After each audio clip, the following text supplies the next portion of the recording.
Bueno, pues Vanessa Angustia es nuestra compañera de Alea, bueno, compañera que está en todos lados, una máquina. Bueno, yo personalmente la admiro muchísimo. Y nada, es un pedazo de honor trabajar con Vane para todo.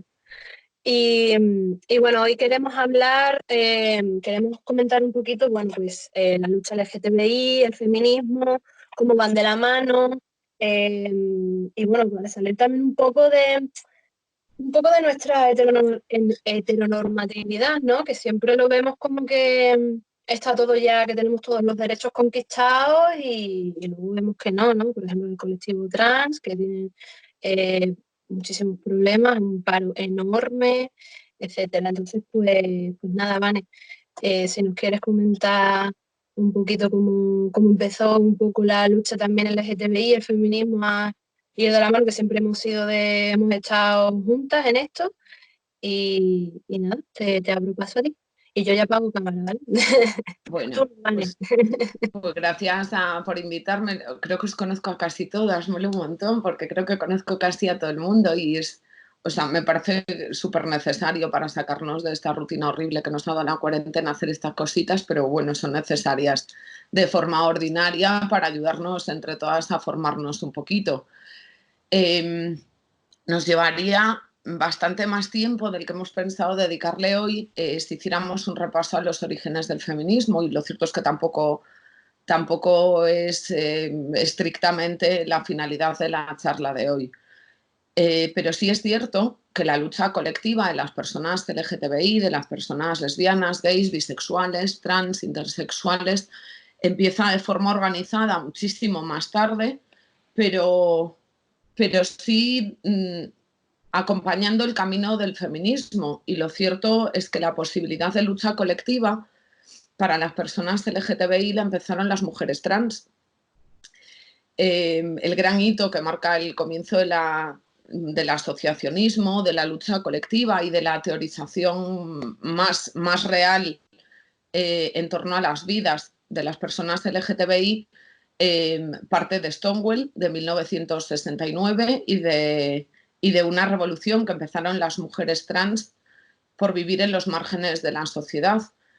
Y lo cierto es que las primeras personas que respondieron a esa lucha, que quisieron acompañarla, que dijeron tenemos muchos lugares en común por los que luchar, fueron no solo personas de clase obrera en general. Esto creo que es importante decirlo porque muchas veces, y ahora de nuevo, se vuelve a vincular la lucha por los derechos de las personas LGTBI, bueno, pues a luchas neoliberales, a perseguir derechos burgueses y a muchas otras barbaridades que se dicen que en realidad no se corresponden absolutamente para nada con perseguir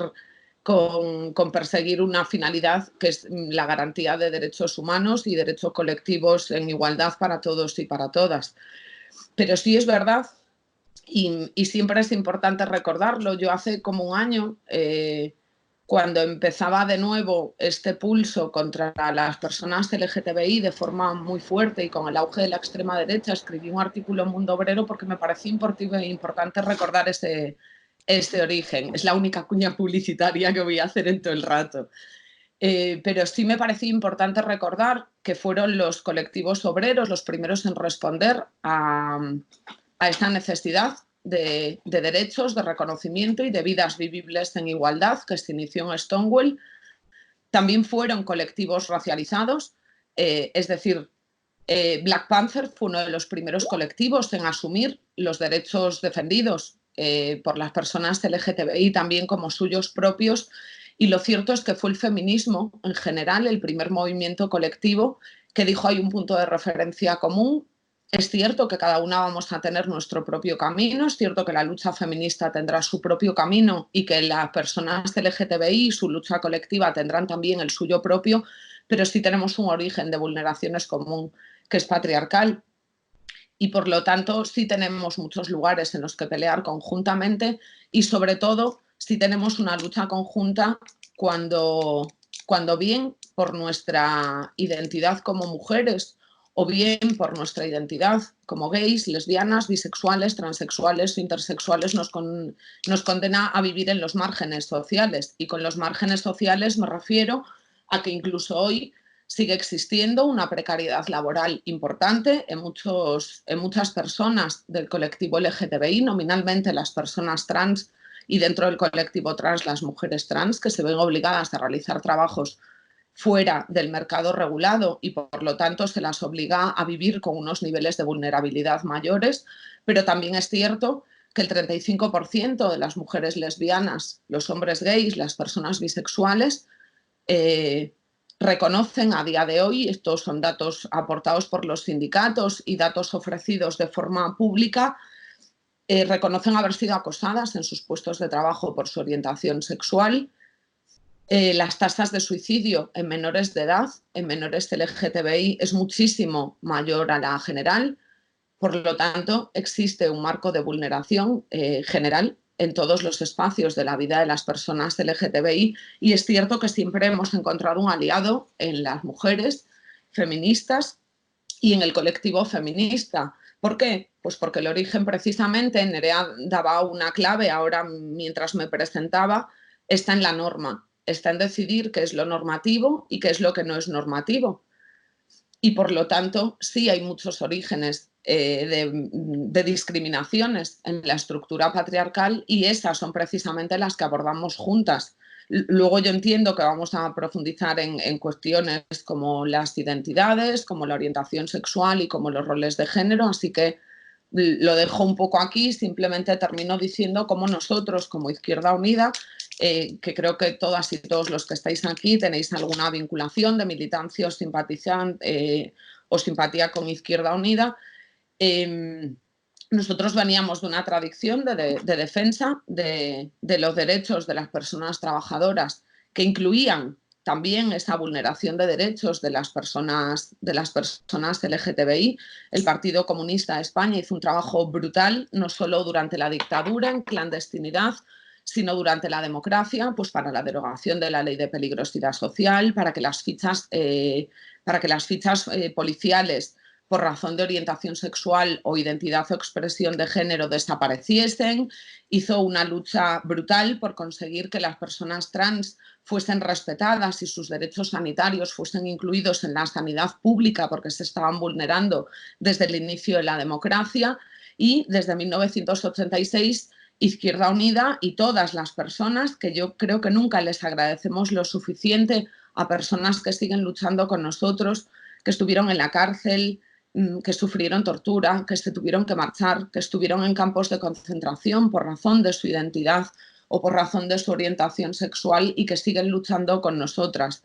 Yo creo que es muy importante que intentéis acercaros al espacio de esas personas que siempre han hilado los derechos del colectivo LGTBI con la lucha obrera, con la búsqueda de igualdad y con los derechos fundamentales de libertad que siempre se han vinculado como derechos fundamentales en Izquierda Unida.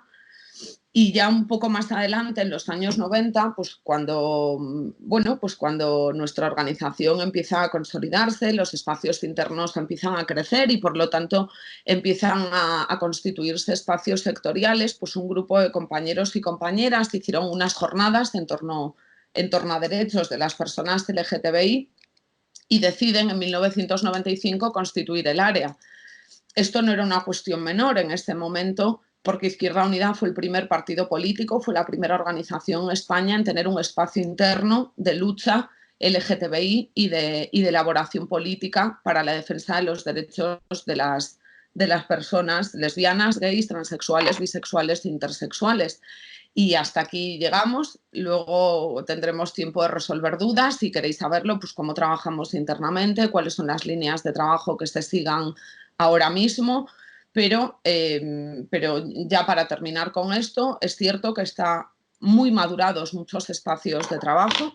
En la presentación que incluían las compañeras de comunicación que Juan y Alicia incluyeron en este taller, se decía nominalmente que el empoderamiento de las personas trans ha sido clave para la hegemonización de la lucha y el ser capaces de posicionarla como una cuestión de Estado en este momento y por eso es cierto que los últimos 6, 7 8 años después de una consecución de derechos en la esfera social, estamos muy centradas en el marco legislativo y, por lo tanto, muchísimo del tejido asociativo y muchísimos de los espacios internos de las organizaciones políticas estamos centrados en que los derechos se conviertan en reales por la vía, obviamente, de tener una legislación que diga que todas y todos somos iguales, tenemos acceso a los mismos marcos de derechos públicos y sobre todo que, bueno, pues, que este marco de discriminación, de agresiones e incluso de asesinatos, lo sabéis que se siguen produciendo a día de hoy, desaparezcan en una sociedad que nominalmente se reconoce como democrática, que es la nuestra. Y lo dejo aquí para que Nerea pueda seguir preguntándome cosas. Muchas gracias, Vane, está súper interesante. Hay una cosa que has mencionado, que es el papel de Izquierda Unida y del PCE en ser de los primeros de los primeros partidos políticos que empezaron a trabajar la cuestión LGTBI y demás. Y yo quería preguntarte un poco por la ley trans, que la hemos, bueno, en estos últimos años se ha estado trabajando bastante, en qué consiste, cómo la ley trans protege a nuestros menores, ¿vale? Porque sabemos que es cierto que hay muchos niños y niñas trans y adolescentes que sufren muchísimo bullying, acoso escolar, no ya solo de parte de sus compañeros, incluso de adultos y demás, y cómo esta ley puede proteger a nuestros adolescentes y qué es lo que hace exactamente esta ley, que Izquierda Unida también la ha defendido para nuestros niños y niñas. Mira, cuando desde Izquierda Unida, cuando desde el marco de ALEAS analizamos cuál ha sido la evolución, desde que obviamente existen las políticas dentro de nuestra organización y las contrastamos con el marco social, nos damos cuenta, no solo nosotros, sino obviamente todo el tejido colectivo, de que estamos en una fase en la que precisamente la implantación social, la sensibilidad que se ha conseguido generar en torno a la igualdad de derechos para las personas LGTBI nos deja ir un poco más allá. Y en este momento nosotros establecemos como 6 grandes marcos de trabajo que entran a tocar todas las esferas sociales, políticas y económicas para que esos sean los principios que rijan también nuestra actividad legislativa. Empezamos a trabajar mucho más intensamente con nuestros cargos públicos a todos los niveles y creemos que habiendo un colectivo que acompaña, que está maduro, que está formado y que está preparado para abordar este reto, tenemos que iniciar un ciclo de procesos legislativos. No hay otra forma de garantizar que los derechos son reales y se cumplen de verdad. La primera experiencia que nosotros participamos fue la Ley Trans de Euskadi, que está aprobada desde el 28 de junio del año 2012, pero sí es cierto que la que consideramos nuestra primera gran experiencia de éxito, porque fue una ley relatada con el colectivo trans, con personas trans organizadas o no, quiero que esto quede muy claro, pero es verdad que ya en ese momento había colectivos de personas trans muy potentes con los que nosotros veníamos trabajando, nominalmente lo que luego fue ATA Silvia Rivera y que se convirtió con alianzas de organizaciones en otros territorios en la Federación Estatal Trans. Creemos que no solo el espacio en Andalucía está lo suficientemente maduro como para poder trabajar un proyecto serio, sino que además está preparado el espacio político para sacarlo adelante. Y esta ley andaluza de 2014 es lo que nosotros analizamos como la primera gran experiencia de éxito.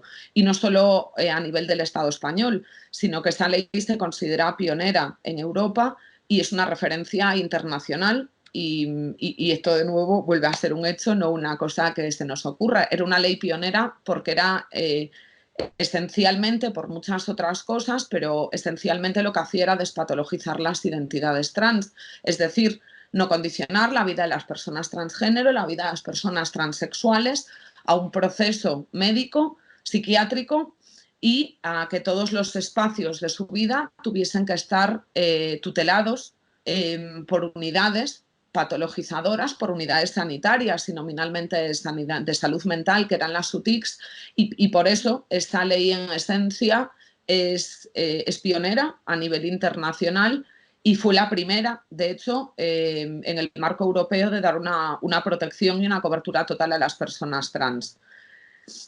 Cuando Unidas Podemos empezamos la legislatura de 2016, intentamos abordar 3 proyectos. Por una parte, queremos derogar la única ley a nivel estatal que hacía un mínimo de protección sobre las personas trans, que era una reforma del Código Civil, de la Ley de Registro Civil. Imaginaos qué barbaridad llamar a esto ley trans. Bueno, en el año 2007 fue un gran logro, pero muy pronto se quedó atrás, ya que lo único que permitía es una ley registral, pues era que las personas trans, después de seguir un proceso patologizador, después de obligarlas a tener un seguimiento médico, a hormonarse, a someterse a una operación, a estar, bueno, pues monitorizadas por un psiquiatra durante un tiempo, etcétera, etcétera. Y establecía además un periodo de 2 años. Esto es una barbaridad y luego, si queréis, os explico por qué entrando a detalle.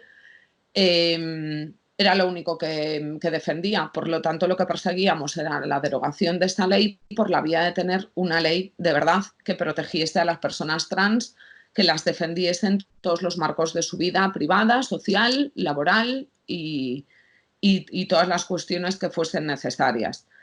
Trabajamos con la Federación Trans para que este proyecto saliese adelante. Ellos nos presentaron un proyecto tremendamente ambicioso.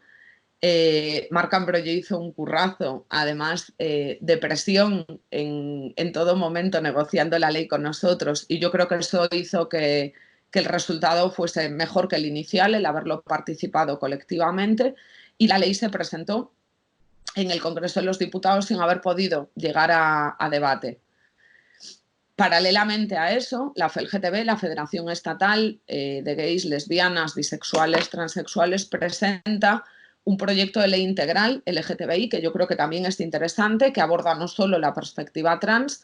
La FELGTB obviamente entendió que había un proyecto sobre la mesa que estaban desarrollando las personas trans y que por lo tanto no correspondía a este proyecto integral desarrollar totalmente la ley trans. La razón de tomar esta decisión pues era precisamente que hasta ese momento las personas trans eran lo más invisible dentro de lo más invisible, el colectivo más estigmatizado dentro de las personas LGTBI, y sobre todo que merecía un espacio propio para poder hacer pedagogía también con el proyecto de ley. No queríamos que las personas trans apareciesen invisibles dentro de un gran proyecto LGTBI y creíamos que merecían tener su espacio propio. Y nominalmente, además, pensábamos que era un buen momento dentro de las políticas desarrolladas por Unidas Podemos, por Podemos, Izquierda Unida en ese momento, que las personas menores tenían un espacio de lucha que todavía se está formando hoy en día, que tienen derechos por sí mismas, que las personas menores, que los niños, las niñas, los adolescentes no pertenecen a absolutamente nadie, y esta pedagogía también nos parece interesante para que la ley trans fuese un proyecto propio que nos permitiese desarrollar los derechos de las personas menores también.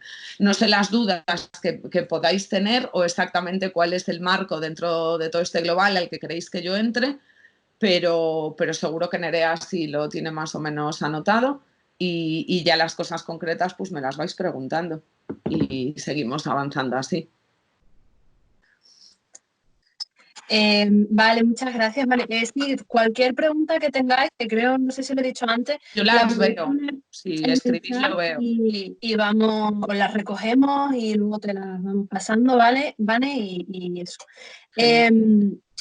Muy interesante esto, la verdad es que son cosas que hay muchas veces que por desconocimiento la gente mete la pata sin mala intención, por así decirlo, obviamente, y hay muchas veces que no nos damos cuenta bueno, de cómo es la vida en el día a día de personas del colectivo LGTBI, que es como hablar de un ente ahí, pero que son nuestras amigas, nuestras vecinas, Mi tos es tabaco, no coronavirus, ¿eh?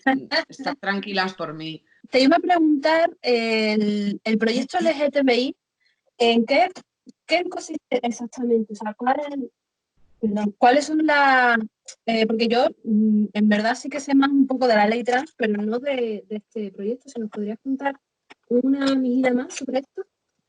Bueno, pues lo que hace la ley integral, que yo os la facilito si queréis ver el proyecto, es densito, pero bueno, pero yo creo que es totalmente accesible.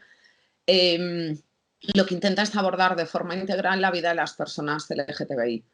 Es decir, intenta terminar con las discriminaciones laborales. Ahora os daba algunos datos. Hay un capítulo de empleo, hay capítulos relacionados con educación, capítulos sanitarios, capítulos relacionados, obviamente, con las agresiones, con la discriminación y los delitos de odio y, por lo tanto, entra también a perseguir delitos que ahora mismo, por no dejar muy claro el Código Penal, lo que son delitos de odio, lo que no son delitos de odio, bueno, pues no hay una lectura demasiado abierta o demasiado favorable a considerar muchas cuestiones que son delitos de odio. Nosotros partíamos de unos principios fundamentales que llevamos mucho tiempo pidiendo al Estado español que asuma, que son los principios de Yogyakarta. Los principios de Yogyakarta son una redacción de principios jurídicos redactados por juristas internacionales especializados en diferentes campos. Eso es lo que le da una perspectiva global precisamente a la respuesta, que intentan marcar pautas a nivel internacional para la protección de las personas LGTBI. A nosotros nos parecía que era interesante precisamente porque llevamos muchísimo tiempo demandando al gobierno que suscriba, demandando al Estado español que suscriba los principios de Yogyakarta y que por lo tanto toda su legislación se adapta a esos principios que dicen cosas tan sencillas como que la igualdad de las personas LGTBI es la defensa de los derechos humanos y que no puede existir ninguna discriminación ni en la vida pública ni privada de una persona por razón de su orientación sexual o su identidad o expresión de género. Y se abordan cuestiones tan transversales como entender que la educación es un marco fundamental desde que somos pequeños, desde que somos niñas y niños, para entender estas cuestiones. Si nosotros solo defendemos, y también desde los espacios de educación, esto es una cosa que no será nueva para nadie, de hecho, incluso en el cine, que presume de ser el arte más actual, más contextualizado y más de su tiempo, existen muy pocas referencias positivas de personas no heterosexuales y referencias positivas muy escasas, mucho más todavía, de personas trans y no cis. Entonces, es como un ejemplo así como muy rápido de cómo en realidad todos los espacios invisibilizan las realidades. La clave de esa ley está en atacar la norma. Y eso es político. No es una cuestión legislativa y no es una cuestión jurídica. Es una cuestión política. Nuestros principios fundacionales recogen la libertad de identidad y recogen la igualdad de derechos y la protección de las personas más vulnerables. Para nosotros era un reto como organización que llegase el momento de ser capaces de hacer esto porque teníamos un espacio político y un espacio institucional que fuese capaz de entenderlo. Y la mirada precisamente es transversal porque lo que pretende es justo lo que estaba diciendo, es entender que hay una agresión patriarcal que tenemos tremendamente interiorizada, conocida, reconocemos y empezamos a defender masivamente, que son las agresiones hacia las mujeres, que es la violencia machista y que es el machismo por sí mismo, pero sin embargo tenemos muy poco interiorizado como esa norma de heterosexualidad, como esa norma de pareja, como esa norma de conducta social y de organización social que al final cuaja incluso en un espacio legal, que es el matrimonio y que es el que te da derechos o no en tus relaciones afectivas y en tus relaciones personales, eran marcos negados a las personas LGTBI. Decía, todos tenemos tremendamente interiorizado, posiblemente porque el feminismo lleva unos cuantos siglos de ventaja para defender las vidas libres y vivibles de las mujeres, pero sí nos quedaba el reto para las personas LGTBI. Y cuando digo agresiones patriarcales, y todas entendemos lo que son, pues obviamente entendemos que nos referimos a todo el marco de exclusión o de invisibilización que se da a una persona por el hecho pues de su orientación sexual o de su identidad o expresión de género. Y esto se traduce en expresiones a lo largo de toda la vida. Se traduce en que una persona cuya orientación sexual no es heterosexual tarda muchísimo más en manifestar su orientación sexual porque no tiene referentes, porque posiblemente incluso se encuentra con personas que la rechazan en su propia casa, y la razón de todo esto es tan simple como que no entra dentro de la norma, como que la norma es la heterosexualidad, y eso es como muy sencillo de decir, a mí no me está costando nada decirlo, pero es muy difícil de cambiar. Otra vez volvemos a encontrar aliadas ahí en el marco del feminismo. Yo creo que las principales aliadas para entender la realidad de las personas trans y para entender la necesidad de protección que muy concretamente las mujeres trans tenían han sido las feministas. Nadie sabe, como las mujeres, lo que es pelear por tu propia identidad, lo que es pelear por poder manifestar tu identidad y tener una identidad libre, autopercibida, y que todo el mundo la respete y puedas vivir acorde a ella en tu vida privada, en tu vida pública, en tu vida laboral, en tu vida social, en tu vida política, en la que sea. Y ahí, hasta donde yo sé, eso también ha sido un marco de lucha feminista que nos ha protegido también a las personas con una orientación sexual no heterosexual. Había otra parte que sigue siendo tremendamente importante a día de hoy, y las dos leyes, tanto la ley trans como la ley LGTBI, tienen un marco sanitario muy específico, y esto no es porque nosotros nos hayamos empeñado en que la sanidad es lo más importante para las personas LGTBI o para las personas trans. No, lo que pasa es que es uno de los espacios en los que se produce una mayor vulneración de derechos, o un no reconocimiento de derechos, o una omisión, o una posibilidad más interpretativa del marco legislativo para proteger o no a criterio del personal médico, que obviamente puede estar tremendamente formado, pero también puede que no. Y nosotros nos inclinábamos más a pensar que no, porque creo que hay otra cosa que también reconocemos muy bien a día de hoy, que es como la formación a personal sanitario sigue siendo machista. Entonces, era muy importante que el marco sanitario se garantizase, porque el marco sanitario garantiza derechos sociales tan fundamentales como que las mujeres que no tienen una pareja hombre, que no tienen acceso a espermatozoides, pudiesen entrar en el mecanismo de la sanidad pública para tener los mismos derechos reproductivos que todas las mujeres tenían en este país. Entrar a cuestiones sanitarias será imprescindible para las personas trans, por lo que explicaba antes, que era despatologizar sus identidades.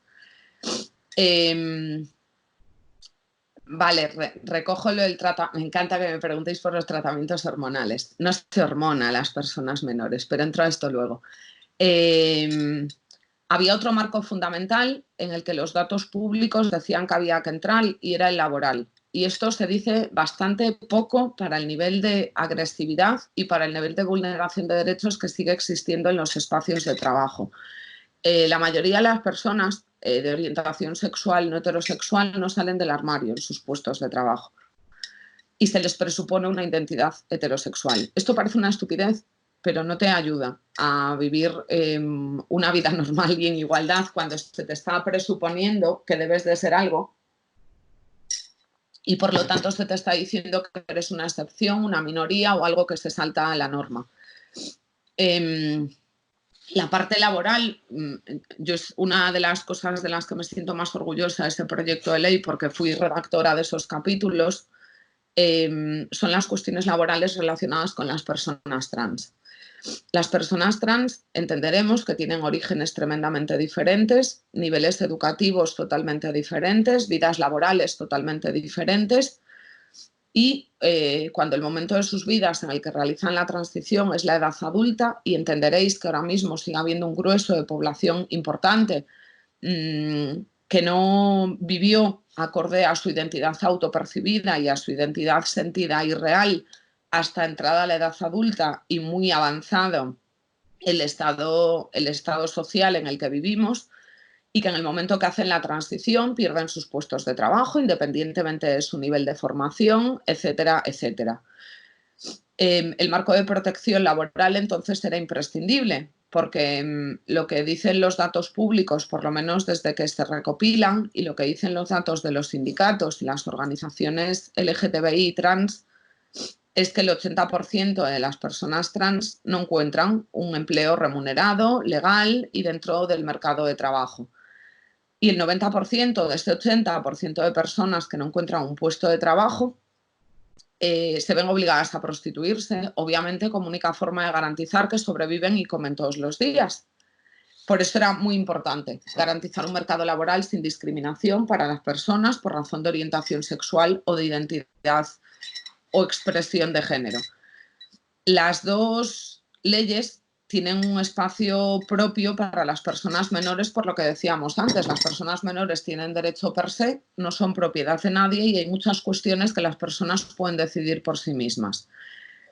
Seguramente donde haya más dudas es en lo que se refiere a la identidad o la expresión de género. Cualquiera de nosotros, y además estoy segura de que muchos lo tenéis muy cerca, pues porque tenéis seres pequeñitos en vuestra casa, sabéis que la identidad se manifiesta sin tener absolutamente nada que ver con la orientación sexual. Estos son dos cosas diferentes que se siguen confundiendo a día de hoy.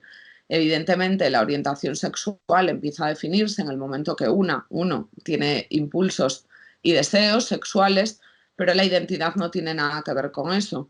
Y cada una de nosotros hemos autopercibido nuestra identidad desde muy pequeñitas, sin darnos cuenta, sin ser capaces de apreciarlo. Pues eso mismo le pasa a los niños y a las niñas trans. ¿Qué les pasa a los niños y a las niñas trans? Que otra vez hay una agresión patriarcal muy reconocida en el caso de las vidas de las mujeres, que son los roles de género establecidos. Se les presupone un rol de género y sexual por la identidad que se les ha asignado y no se sienten identificados o identificadas dentro de esa identidad. Es difícil, obviamente, para un niño o para una niña saber lo que le está pasando. Para los papás y las mamás suele ser difícil, pero afortunadamente hay cada vez más espacios de protección, sean asociaciones de familias de menores trans, sea personal sanitario, sean espacios políticos que pelean por defenderlo, sea una sociedad que cada vez entiende más que cada uno tenemos una identidad y que esto no tiene absolutamente nada que ver ni con nuestra orientación sexual ni con los roles de género que se hayan decidido. Todas las personas menores tienen derechos per se, pero obviamente hay un marco legal que decide cuándo una persona menor puede tomar decisiones por sí mismo o cuando una persona menor está tutelada por sus progenitores o sus tutores o tutoras legales, sean las que sean. Las personas menores de 16 años nunca se someten a tratamientos hormonales. ¿Por qué? Pues porque existe una ley del paciente. En este país existe una ley sanitaria que dice que las personas mayores de 16 años pueden decidir sus propios tratamientos médicos, pero que las personas menores de 16 años no. Por lo tanto, el criterio es que no se somete a tratamientos hormonales a las personas menores de 16 años. Pero hay una ley, repito, que se llama Ley del Paciente de este país y es la que permite que personas menores entre los 16 y los 18 años decidan empezar sus tratamientos hormonales. ¿Cómo viven sus vidas hasta ese momento los niños y las niñas trans? ¿Qué es lo que se pretende proteger? Pues lo que se pretende es entender que aquí nadie está agrediendo absolutamente a nadie, que sus identidades deben de ser protegidas y que por lo tanto tienen derecho en todos los espacios de su vida, en el educativo, en sus espacios sociales, cuando hacen deporte, cuando están con sus papás y con sus mamás, cuando están con sus amigos en el parque, cuando están en el colegio y cuando están dentro de su casa, a vivir acorde a su identidad. Que, repito, no es ninguna excepcionalidad. Todos tenemos una identidad autopercibida y los niños y las niñas trans también. Y de lo único que se trata es de que crezcan sanas y protegidas, pudiendo manifestar su identidad en cualquier momento y en cualquier espacio de su vida, sin miedo a que se las agreda, a que se las insulte, a que se crea que son raras o a que se les diga que no pueden ser lo que son. Y eso es lo que se protege en la ley. Se someten a tratamientos las personas menores de 16 años. A tratamientos hormonales no, pero lo que sí se les facilita, si así lo desean, son inhibidores puberales. Esto quiere decir que lo que se les facilita a las personas menores en el momento que empiezan a desarrollar sus caracteres sexuales primarios y secundarios es retrasar el proceso, obviamente con garantías médicas, profesionales, sanitarias, de que su salud no se está viendo perjudicada en ningún momento. Y ya lo digo, no hormonamos a los niños de 4 añitos, como se dice por ahí, que luego no les crecen los huesitos por nuestra culpa. Pues esto es una barbaridad que además es muy loca y algún día esperemos que no se puedan decir estas cosas o manifestar estas cosas de esa forma en público, pero sí se les facilita que no se sientan incómodos en ningún momento durante su transición social y que puedan ir tomando las decisiones. Con que puedan ir tomando sus decisiones me refiero a que puedan tomar absolutamente todas las decisiones, no condicionados.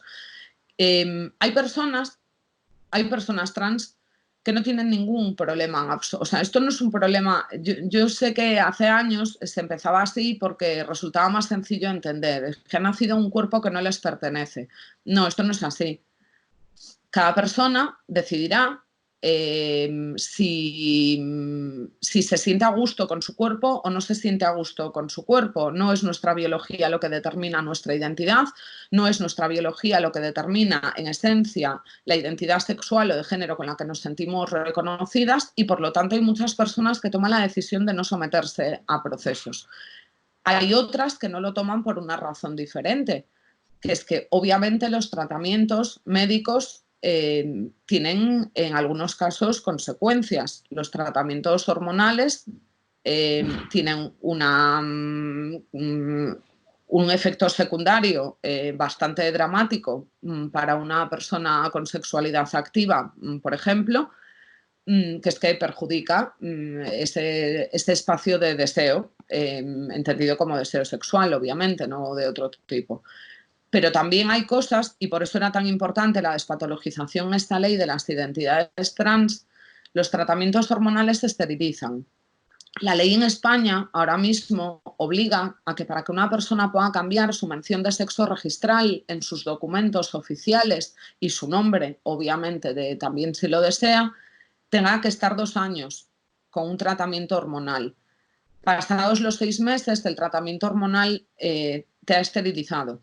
Obligar a las personas trans a hormonarse para parecerse a algo y tener consecuencias médicas a este respecto es algo que no solo desde el punto de vista ético nos debería de parecer una barbaridad, sino que además es ilegal, porque la esterilización forzosa está recogida en un capítulo de la Carta de Derechos Humanos, y hay muchos países de esta Europa y muchos más allá, obviamente, en los que se sigue obligando a personas a esterilizarse forzosamente, nominalmente a las personas trans, por esto que os acabo de explicar. Y creo que nadie tiene derecho a hacer eso y a decidir sobre tu capacidad reproductiva o sobre lo que tú haces con tu carga genética.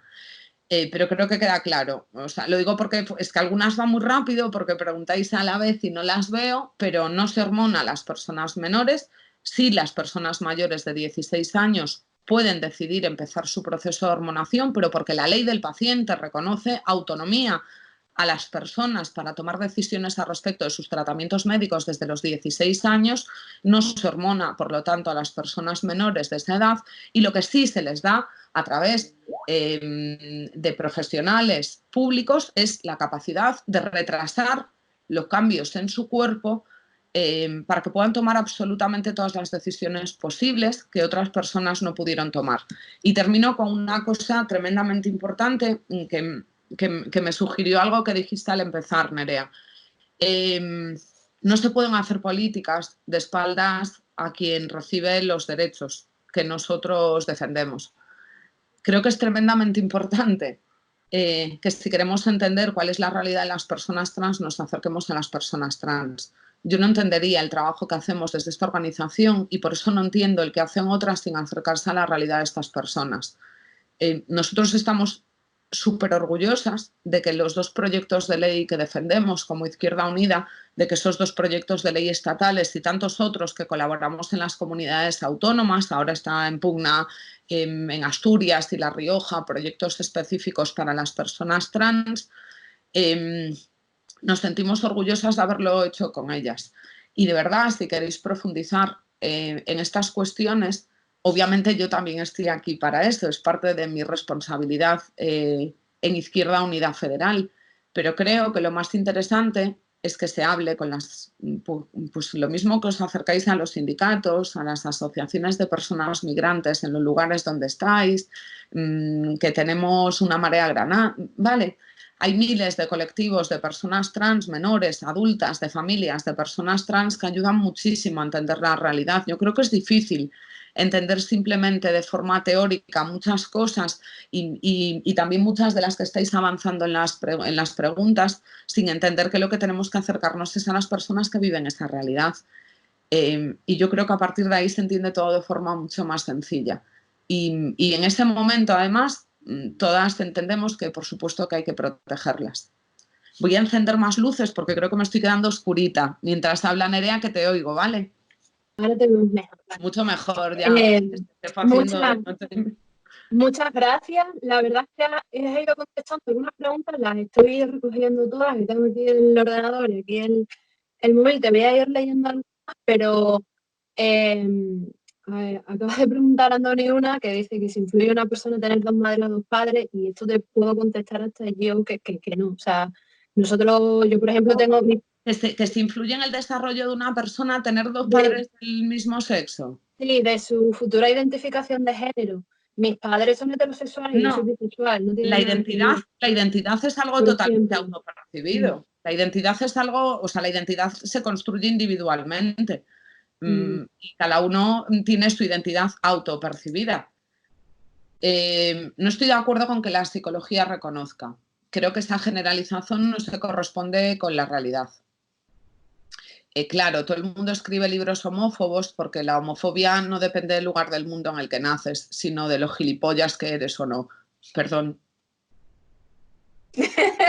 Vuelvo a decir, entonces, no estoy de acuerdo con decir la psicología dice. No, no es cierto. La psicología no dice. Obviamente hay personas formadas en el campo de la psicología, como muchísimos otros, que interpretan las cosas que tienen a su alcance, pero lo que sí reconoce la psicología a día de hoy, y esto sí es algo un poco más hegemónico, porque el marco de decisiones globales hay formas de medirlo y la OMS es un buen medidor de esto.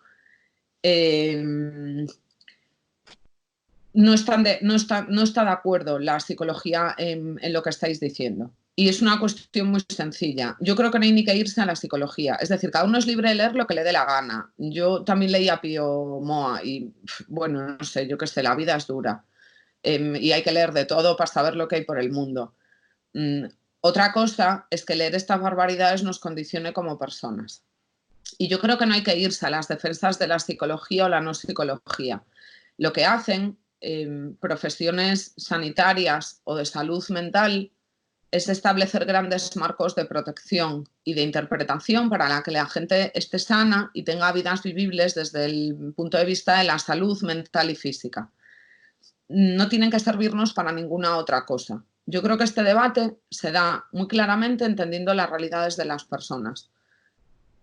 Si alguno de vosotros de verdad conocéis a alguien que ha definido su identidad de género, su identidad sexual o su orientación sexual, no por sus propios impulsos, deseos, sentimientos y emociones, y le han obligado a ser boyera o a ser gay, o sea, esos padres, claro que, bueno, no os voy a contar yo con el corte, bueno, da igual, no voy a meter en fregados que luego me puedan perjudicar. Yo no conozco absolutamente a nadie a quien le haya pasado esto. O sea, yo no sé a qué clase de personas han conocido los psicólogos que le escriben esas cosas, pero yo también he leído mucho a personas que analizan las cosas desde ese punto de vista, y creo que lo único que les hace escribir es un prejuicio y el rechazar algo que les resulta diferente, no ser buenos en su práctica profesional. Y con no ser buenos en su práctica profesional me refiero a que un psicólogo no puede trabajar sin entender a las personas, y por lo tanto creo que no han conocido muchas personas de orientación sexual no heterosexual, o sí las han conocido pero han decidido quedarse en su ignorancia y en su prejuicio, y con su ignorancia y su prejuicio me refiero a que esto vuelve a ser una respuesta machista y patriarcal, que es decidir que lo bueno es la norma y te sientes incómodo con cualquier cosa que se salga de la norma que tú has aceptado. Creo que es peligroso, además, utilizar el discurso de los profesionales para avalar que las personas y las vidas de las personas LGTBI, y en concreto me preocupan las identidades de las personas trans, tienen que tener un seguimiento médico. No sé. Yo creo que es muy fácil cuando uno traslada a su propia vida el hecho de que ha decidido su identidad. de una forma tremendamente sencilla y nadie se la ha condicionado. Y además las personas solemos tener un mecanismo de defensa cuando nos sentimos protegidas, que es rebelarnos contra la identidad que han pretendido imponernos y manifestar la nuestra propia un momento u otro cuando nos sentimos protegidas en el espacio que sea. Hay personas que, bueno, pues hay personas que nunca salen del armario. Yo creo que tampoco se puede sacar a nadie del armario, ¿eh? Obligarle a salir del armario. Hay casos de políticos muy famosos que parece que les queremos sacar del armario. Yo defiendo su derecho a quedarse en el armario en todos los espacios de su vida que lo deseen. Pero yo creo que todas nos hemos en algún momento defendido de alguna imposición que se nos ha querido hacer con respecto a nuestras identidades, sin tener nada que ver ni siquiera con la orientación sexual o nuestra identidad sexual o nuestra expresión sexual o de género. Así que me preocupa, sinceramente. Yo creo que yo no conozco ningún caso y nadie ha podido documentar nunca ningún caso que diga que por tener dos padres, dos madres, eso está condicionando tu orientación sexual. Creo que lo mejor para eso, ya que Andoni en concreto lo haces desde la perspectiva de lo que dicen los libros de psicología, igual deberíais de leer otros libros de psicología que os den una perspectiva diferente de esto. Y sobre todo, incido, creo que lo más importante es acercarse a la realidad social. No, o sea, no pasa nada, como si lo piensas, no, yo no te estoy juzgando, ¿eh? No te estoy juzgando para absolutamente, o sea, no te estoy juzgando en absoluto. Pero creo que hay muchas otras posibilidades para acercarse a la realidad que no sean estas. Vale, muchas gracias, Vane. Te voy a ir haciendo unas preguntas que han ido poniendo, hay muchas, así que voy a intentar coger un poco las más movidillas, o así por así decirlo, porque si no es que nos vamos a tener aquí toda la tarde, que yo por mí encantada. Pero seguimos grabando la llamada, ¿verdad? Sí. ¿Eh? Sí. Nana, que quitar mucho tiempo. Vale. Pero mira, ha preguntado por aquí Ira, que está por aquí. Hola, Ira. Hola, Ira. Soy mega fan tuya, Ira. Ha preguntado que se está trabajando la cuestión de los jóvenes LGTBI durante la cuarentena y sus derechos. Y ahora mismo, pues, un poco un tema de actualidad, ¿no? Y que la ley autonómica LGTBI recoge medidas de planes específicos para menores expulsados de sus hogares, sí, así como una red de alojamiento y parque público de viviendas. Por temas de violencia familiar LGTBI-fóbica. ¿Sabes si se están aplicando estas medidas en alguna otra región de España? Por el tema de la cuarentena y pues, que ahora mismo de estar todo el mundo encerrado en casa, pues se están aumentando las violencias, como hemos visto, claro, violencias machistas y violencias LGTBI-fóbicas. Sobre esto hay una cuestión incluso más invisible. Antes lo decía, hay muchas esferas en la vida de la gente y no todo el mundo sale del armario en todos los lugares y en todas las esferas de su vida porque no puede hacerlo, sencillamente, o porque no le da la gana, ya está. Claro, estar encerrado todo el día en tu casa, si las personas con las que vives o tu familia desconoce tu orientación sexual o manifiestas tu identidad de un modo diferente fuera de este espacio en el que estás desprotegido, pues claro que tiene que ser durísimo. Y seguramente esté siendo duro incluso a nivel físico. Quiero decir, las personas menores tienen un marco de agresiones psicológicas y físicas bastante más alto que la media, que el global de las personas menores. Obviamente habrá muchas personas menores o adultas que lo estén pasando muy mal en sus espacios. Sí hay mecanismos públicos que las protegen, sí hay mecanismos a nivel estatal, tanto públicos como de las asociaciones. FELGTB tiene un número desde hace muchísimo tiempo y ahora está reforzando, de hecho, con una campaña precisamente porque se entiende el daño emocional o el daño psicológico que una persona pueda tener cuando no puede estar manifestándose como es, porque está las 24 horas del día en su casa ahora mismo, en un espacio que para ella no es seguro. Creo que tampoco podemos... Este es uno de los marcos que nos hace ver que nos estamos haciendo trampas y pensamos que está todo ganado. ¿Todas las políticas públicas en este estado entienden que esto ocurre? No. ¿Todas entienden que esto hay que protegerlo? No. ¿Las que entienden que hay que protegerlo entienden que hay que protegerlo con mecanismos públicos? Pues tampoco. Pero por eso nuestra ley LGTBI estatal, o sea, a veces parece mentira que en 2020 sigamos hablando de estas cosas. Precisamente una de las cosas que hacen en materia de protección de personas menores, la ley LGTBI y la ley trans también, que nosotros redactamos a nivel estatal, es garantizar eso. Garantizar que una persona que se tiene que marchar de su casa o que echan de su casa, hay muchas personas menores. En Madrid sí existe una residencia específica, pero no de forma pública, ojo, porque Madrid tiene una ley LGTBI, pero guardada en un cajón desde que se aprobó en el año 2015. Sí existen lugares donde se las protege, pero en general es cierto que no existen políticas públicas y que por lo tanto no existen lugares donde una persona que ha sido a la que han echado de su casa por razón de su orientación sexual, de su identidad o su expresión de género, puede recurrir para que se la proteja desde todos los puntos de vista, para que se las proteja desde el punto de vista emocional, para que se las proteja desde el punto de vista psicológico y para que se las proteja físicamente y se garanticen las cosas tan básicas que son pues, comer y tener un techo cuando eres joven. Nosotros vamos más allá en esta protección. Obviamente eso debería estar garantizado a día de hoy y no lo está.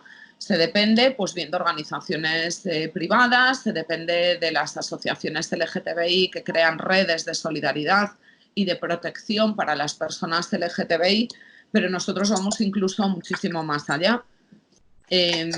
Cuando tú te ves obligada a un margen de vulnerabilidad social como ese, y cuando te ves obligada a estar excluida de todas las garantías sociales, pues obviamente tendrás problemas quizás de acceso a lo largo de tu vida a cuestiones tan sencillas como la educación y eso condicionará tu acceso al mundo laboral, etcétera, etcétera. Pero lo más importante, se trata de que todas podamos ser libres y tener vidas vivibles y sanas. Y a día de hoy ni siquiera los daños emocionales que esto pueda causar a una persona menor están contempladas. No existen protocolos en la sanidad pública para tratar este tipo de cuestiones. Hay muy poco personal formado. Una de las cosas que nosotros introducimos en la ley es no solo que la educación tiene que ser transversal y tiene que tener unas ciertas garantías de igualdad y también de educación sexual, obviamente, sino que los propios profesionales, esto quiere decir los profes y las profes, todo el personal de la administración pública, los profesores universitarios y por lo tanto los textos en los que se apoyan para formar a los futuros profesionales tienen que incluir todas estas cosas y la perspectiva de las personas LGTBI. Vale, muchas gracias, Vane. Estaba por aquí leyendo más preguntas. Mira, esta de José Antonio me ha parecido muy interesante, que habla un poco sobre la LGTBI-fobia en residencias de ancianos. La verdad es que nunca, no sé, son cosas que no caemos y que están ahí. Claro. No sé si claro. hay, hombre, leyes, supongo que entrará en la ley LGTBI, pero... Bueno, en la ley LGTBI hay más cosas, o sea, si somos algo, es que somos un colectivo tremendamente solidario y tremendamente empático con todas las realidades que se manifiestan en las personas LGTBI. Esto es muy sencillo de entender. Tú has vivido toda tu vida con alguien, o sea, es muy sencillo de entender y también muy loco pensar que eso no está contemplado, no se reconoce. Tú has tenido tu vida, libre o no, obviamente, y en la etapa final de tu vida, cuando necesitas recibir cuidados y decides recibir esos cuidados de forma profesional, pues porque te da la gana, porque no te queda otro remedio, por la razón que sea, obviamente hay múltiples razones por las que uno se va a una residencia de personas mayores, vuelves al armario. ¿Por qué? Bien porque se te rechaza socialmente, porque seguimos hablando de generaciones que han tenido un acceso a la realidad que se salía de la norma que les impusieron, pues bastante escasa. Depende de su criterio entenderlo o no, pero en general una de las mayores denuncias de las personas mayores LGTBI era precisamente esa, que se veían obligados Pues porque si no estaban casados no les dejaban compartir habitación, porque no podían seguir comportándose como una pareja dentro de la residencia, etcétera, etcétera. Esto tiene dos vías posibles. Yo creo que la mejor es solucionarlo con políticas públicas y entender que todos los espacios de la vida tienen que ser espacios inclusivos con todas las realidades y no solo con una norma impuesta. Es que no se puede ser democrático y patriarcal a la vez, o sea, no se puede tener todo, tío. Entonces no podemos decir que somos una sociedad con garantías democráticas cuando en realidad seguimos perjudicando cosas tan sencillas de la vida de la gente como esto. ¿Cuál es la solución mientras no hay políticas públicas? Pues hay experiencias súper interesantes como la de la Fundación 26 de diciembre, que es la asociación de mayores LGTBI más extendida, más numerosa y con mayor número de políticas para las personas LGTBI mayores de España, que tiene toda una red de solidaridad brutal que garantiza que tú tengas una red de cuidados que te permita quedarte en tu casa para que no te veas obligado a esta vuelta al armario en los últimos años de tu vida, y que ahora por fin ha conseguido la cesión de un terreno y se están ahorrando los dineritos y juntando profesionales que trabajan para tener una residencia inclusiva, para tener una residencia que reconoce las realidades de las personas LGTBI. Esto es un parche. O sea, os lo cuento porque obviamente es una realidad que existe, pero esto quiere decir que estamos poniendo parches, las personas que colaboramos con este proyecto, y tenéis que conocer a Federico. De verdad, si queréis hablar de políticas LGTBI, un día tenéis que invitar a Federico a que os cuente la realidad todavía hoy de las personas mayores LGTBI en este país. Y Federico Armenteros es muy crack para eso. Y Federico se ha peleado durante muchos años conseguir esa residencia. Y nosotros, que creemos que estamos en situación de hacerlo, pues lo que estamos intentando es que sean las políticas públicas las que reconozcan que todos los espacios colectivos de la vida tienen que ser inclusivos y reconocer todas las realidades. Así que sí, claro que está recogido en los proyectos de ley, pero mientras no salen adelante sigue pasando. Bueno, a ver, en este gobierno nos hemos comprometido a sacar esos dos proyectos adelante, así que la cosa debería empezar a cambiar muy pronto y también hace bastante ilusión pensarlo, porque hay mucha gente que lleva mucho tiempo peleándose para que estas cosas pasen. Otra realidad invisible a la que podéis acercaros, yo creo que hay asociaciones de mayores, de personas mayores LGTBI en todas partes. No hay nadie como Federico.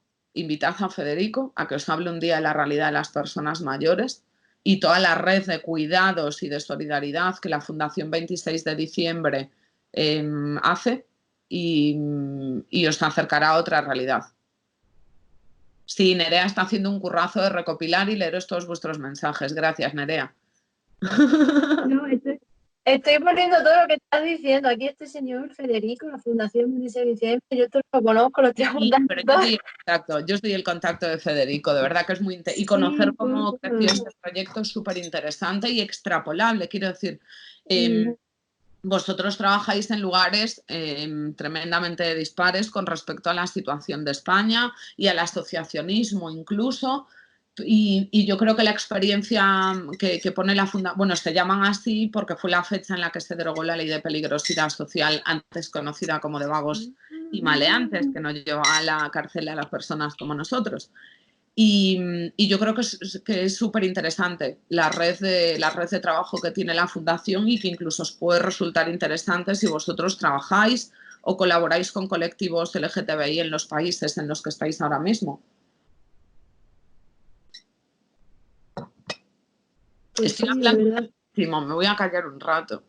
Perdón. No, por favor. O sea, vamos, yo me quedaría aquí, vamos, hasta las 2 de la mañana. Te voy a hacer una pregunta un poco más desde la vista teórica, porque hay aquí como un debate en el chat. O sea, os estoy leyendo a todas, ¿vale? Lo que pasa es que tengo que estar en muchas cosas, pero Luis ha preguntado una cosa. Yo no soy muy fan de hacer preguntas teóricas acerca de las identidades. ¿Puedo fumar? Sí, claro que sí, ¿por qué no? Yo no tengo ningún problema. Yo no soy muy fan de hacer preguntas más teóricas sobre las identidades, porque creo que una identidad tiene que existir. O sea, es que no me voy a sentir, no sé, violentada por una identidad, no sé. no sé cómo explicarlo, pero te voy a hacer la pregunta, ¿vale? A ver, acerca del significado de identidad de género. Desde un punto de vista puramente ontológico, creo que es una cuestión importante para tener argumentos ante cierto tipo de feminismo tránsfobo. Hasta ahora el género se ha asociado al sexo biológico, a ciertos roles de género social. Por la lucha feminista queremos deconstruir los roles sociales y de género. Por Ya la está. lucha trans queremos deconstruir la relación inequívoca sexo-género. La pregunta de Luis es, si eliminamos esas dos definiciones antiguas de género, ¿qué significado tiene a partir de ahora las identidades de género? Cuando una persona se identifica con un género, ontológicamente, ¿con qué se está identificando? No sé si es meterte en un marrón, pero No, no es que yo creo que se ha respondido a sí mismo durante la introducción ya. O sea, está autorrespondida la pregunta. A ver, yo no soy muy partidaria. Cuando damos los debates, una cosa es que nosotros nos formemos, pero yo nunca soy muy partidaria de dar los debates en torno a las realidades desde esa perspectiva tan elevada. No sé si me estoy explicando. Creo que no es útil y creo que desenfoca, además. Y creo que además va totalmente en contra de nuestros principios. Nosotros nos formamos para hacer pedagogía. Nosotros nos formamos para formar y para que se entiendan realidades. Y creo que el problema no está en entender puntos de vista ontológicos. No creo que el problema esté ahí. Creo que el problema es que se utilizan esas grandes cuestiones y esos grandes debates por arriba para excluir de los espacios de debate real muchísimas de las realidades. O para ganar debates que tú nunca serías capaz de ganar si te llevas todas tus teorías a la realidad. No sé si me estoy explicando. Digo que creo que está totalmente respondida la pregunta y hasta donde yo sé, a mí esto me lo enseñó el feminismo. No sé si estamos todas de acuerdo o si todas hemos aprendido eso, pero a mí desde luego me enseñó el feminismo que una cosa es nuestra identidad y nadie sabe como las mujeres lo que es luchar por la identidad propia, libre y autopercibida, y que otra cosa muy diferente es todo lo que asociamos a los roles de género. ¿Nos resultan positivas muchas de las cosas que asumimos como roles de género? Puede ser. Pero desde el momento en que entendemos que la estamos asumiendo porque es un rol autoimpuesto, no sé vosotros, pero yo me voy a oponer en todo momento a que esto sea lo que condiciona la identidad. De lo que se trata es de defender que tú puedas expresar tu identidad libremente. Y eso no quiere decir que tengas que tener un juez o una jueza detrás de ti haciendo una lista de todo lo que dentro de tus comportamientos, dentro de tus expresiones, dentro de tu forma de vestir, de comportarte, de hablar, de relacionarte, es un rol de género atribuido a que eres una mujer o un hombre. Creo que ahora me he explicado un poco mejor. Una cosa son los roles y otra cosa son las identidades. La identidad es algo personal, es algo libre, es algo autopercibido y es algo en lo que absolutamente nadie tiene derecho a meterse. ¿Por qué se rechaza a las personas trans en el movimiento feminista? ¿Por qué se considera que las mujeres trans no son mujeres? Mira, antes habláis de literatura de psicología. Yo creo que hay mucha basura de literatura transfeminista, pero creo que hay mucha literatura transfeminista tremendamente interesante. Y no tremendamente interesante desde el punto de vista feminista, ni siquiera, que también, sino desde el punto de vista de los derechos humanos. Y creo que es muy importante leer esas cosas también. Pero luego a los debates no se va con los libros en la mano. A los debates se va entendiendo la realidad de las personas que existen, entendiendo la vida de esas personas y entendiendo por qué hay que proteger sus identidades. Si el feminismo pretende excluir a las mujeres trans de su realidad por una cuestión biologicista, tenemos un problema diferente a que seamos feministas o no. El problema es si somos un poco fascistas al hacer eso. Con todo intento decirlo con todo el respeto del mundo, o sea, es muy difícil llamar a alguien fascista con respeto. Qué estupidez acabo de decir. Creo que es un poco fascista, Eso es una clave política. Este argumento es político total y absolutamente, porque ni la propia biología a día de hoy cree que seamos hombres o mujeres y que nuestra identidad la condicionen nuestros genes o nuestros caracteres sexuales primarios o secundarios. Entonces, eso es teoría política, y a la teoría política se la rebate con teoría política. Y nosotros tenemos una poquita de esa como para saber rebatir argumentos desde ese punto de vista. Si desde el feminismo se excluye a las personas trans porque no parecen lo que dicen ser, entonces tenemos un problema de machismo, porque lo que estamos es aplicando los roles que decimos como mujeres y como feministas pretender superar, porque el patriarcado y la asunción social, económica y política de los roles patriarcales que asume el capitalismo, entonces nos está ganando la batalla. Y en la presentación, no sé por qué les pareció interesante, pero el caso es que os pareció interesante y lo incluisteis, creo que el problema es ese, que se está utilizando una lucha que siempre hemos dado juntas, y al principio daba algunas claves, esto ha sido así siempre, siempre nos hemos encontrado acompañadas las personas. Me da muchísima rabia no ser capaz de leeros todo el rato, lo siento, pero luego se queda en los mensajes y lo puedo leer, ¿verdad? Yo te lo paso todo. Vale. Yo te lo tengo. Es que me salen mensajes y me da muchísima rabia no poder leeros. Acabo de perder el hilo de lo que estaba diciendo. Vale.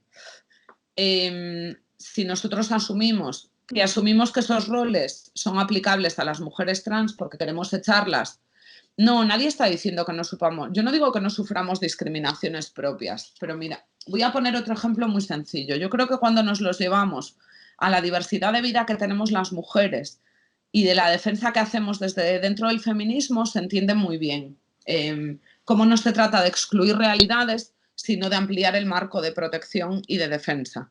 Y a mí eso también me lo enseñó el feminismo, que el feminismo no iba solo de proteger y defender las vidas vivibles de las mujeres. A mí lo que me ha enseñado el feminismo de clase que practico es que para las mujeres tengamos vidas vivibles lo que hay que cambiar es el marco social. Y eso me da una perspectiva y una capacidad de lucha para defender otras realidades sociales, otras personas vulnerables y otros colectivos marginados que no tiene una persona que no se defina como feminista. Las mujeres, el sexo biológico femenino, ¿tenemos discriminaciones por el hecho de nacer como mujeres? Por supuesto. Pero eso no quiere decir que las mujeres trans no sufran discriminaciones por el hecho de ser mujeres. Y digo, creo que cuando nos lo llevamos al terreno de lo diversas que somos las mujeres que nos representamos dentro del feminismo, lo entendemos muy bien. Yo no soy madre ni quiero serlo.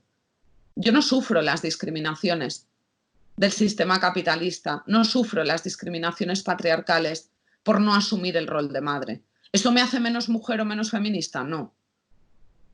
Simplemente no me hace sufrir personalmente muchas de las discriminaciones que las mujeres sufrimos en el momento de nuestra vida en el que somos madres. Laborales, sociales, personales, familiares y todos los etcéteras que se os puedan imaginar. ¿Yo las sufro personalmente? No. Sin embargo, sufro otras que no sufrís las mujeres que sois madres, o que sufrís discriminaciones o que sufrimos discriminaciones por tener útero o por tener más o menos tetas, que esto es otro problema también. Pero ¿es eso lo que nos define como hombres y como mujeres? No, a ver, yo una vez haciendo, igual a vosotros os resulta muy burdo y no pretendo con esto faltaros al respeto.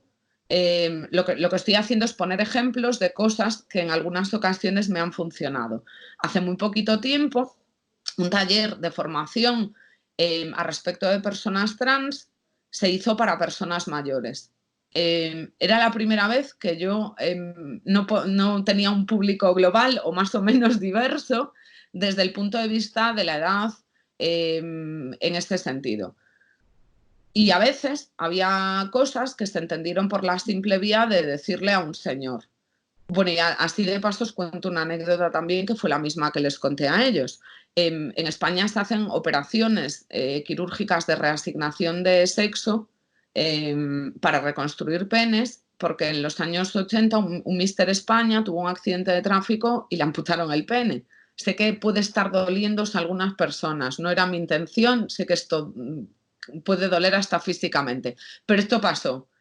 Y yo les preguntaba, ¿vosotros creéis que este señor era menos hombre por no tener pene? Y todo el mundo estuvo de acuerdo en que no. Bueno, pues es que parece que nuestra identidad no la condicionan solo nuestros caracteres sexuales primarios o secundarios. Me lo llevaba al terreno de quienes tenemos tetas.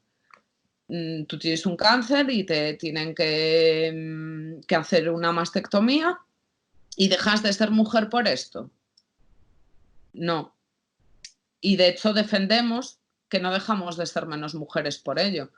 Bueno, todas sufrimos discriminaciones múltiples desde muchos puntos de vista y no se trata de hacer un listado y quienes cumplamos o suframos todas las agresiones somos sujeto de defensa del feminismo o no. Las mujeres trans son mujeres. De hecho, yo utilizo el término trans cuando estamos teniendo debates políticos como este para que se entienda cuál es el sujeto político de defensa al que yo me estoy refiriendo en cada momento. Yo nunca llamo a los hombres y mujeres trans en su vida normal. O sea, son hombres y mujeres porque lo que son no lo decido yo, lo deciden ellas y ellos. Y ya está. Bueno, y podríamos entrar a muchísimas otras cosas, como que hay personas no binarias, etcétera, etcétera. Y creo que además es una tarea pendiente todavía el entender eso. Y creo que sí hay una tarea teórica, que es lo que de fondo está en lo que preguntabais. No sé quién lo ha preguntado, perdón que no esté dirigiéndome personalmente, pero no llegué a leer yo la pregunta y no sé quién lo habéis preguntado. Pero la manipulación de fondo que hay detrás de esto también es teórica.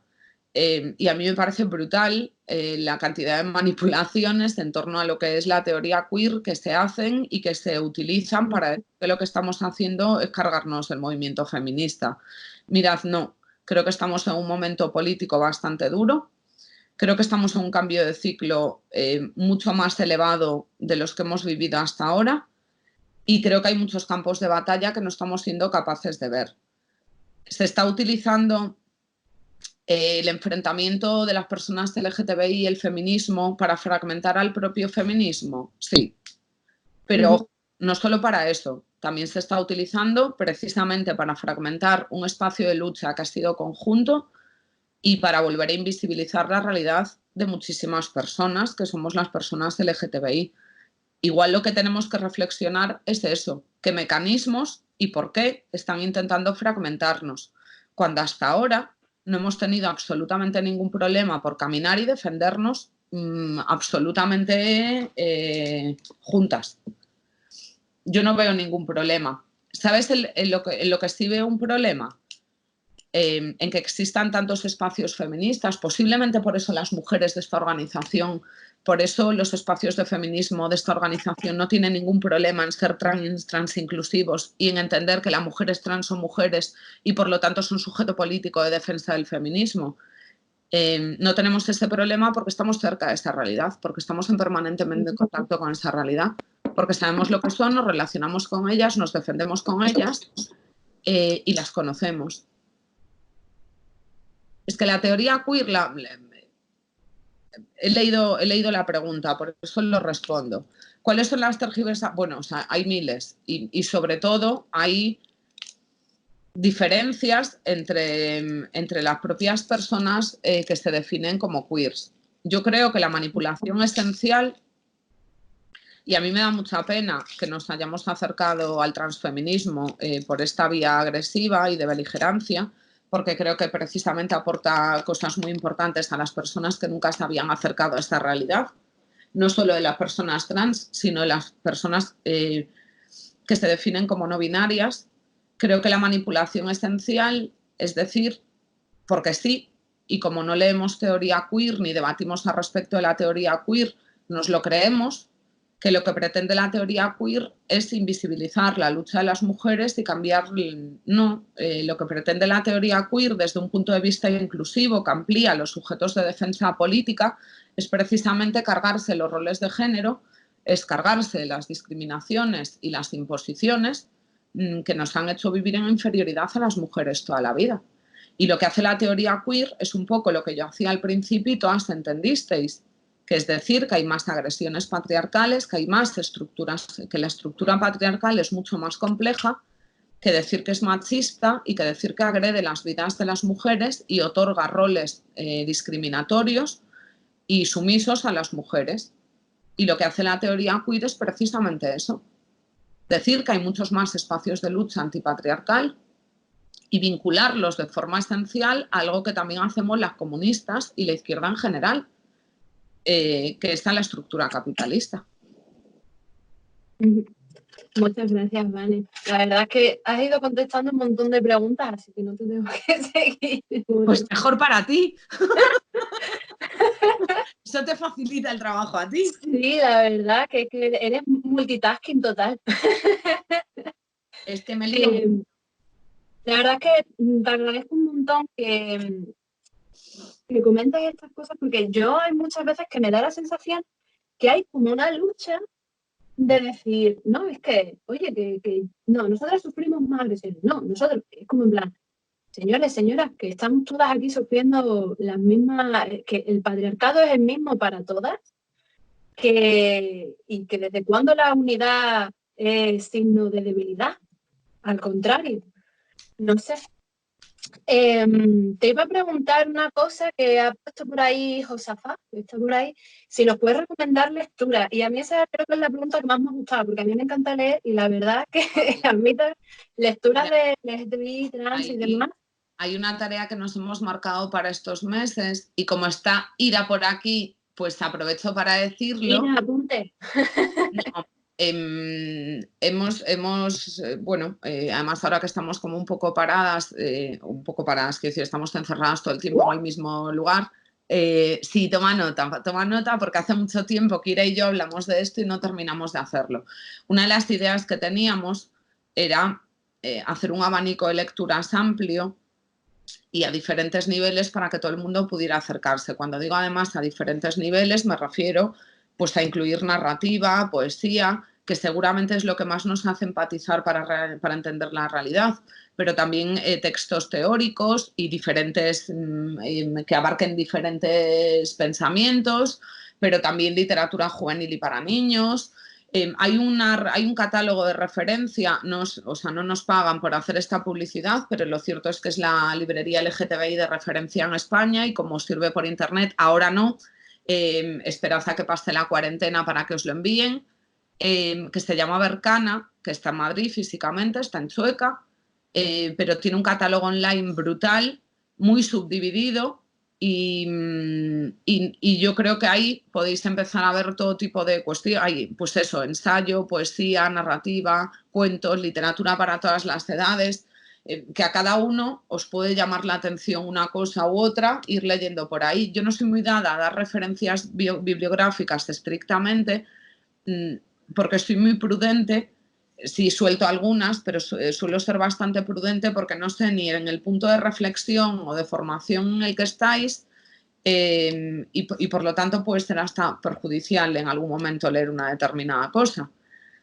Y no solo hay que leer, o sea, esto de verdad que me parece súper importante. Hay que hacer más cosas como estas, intentar acercaros a todos los colectivos de personas que tengáis cerca.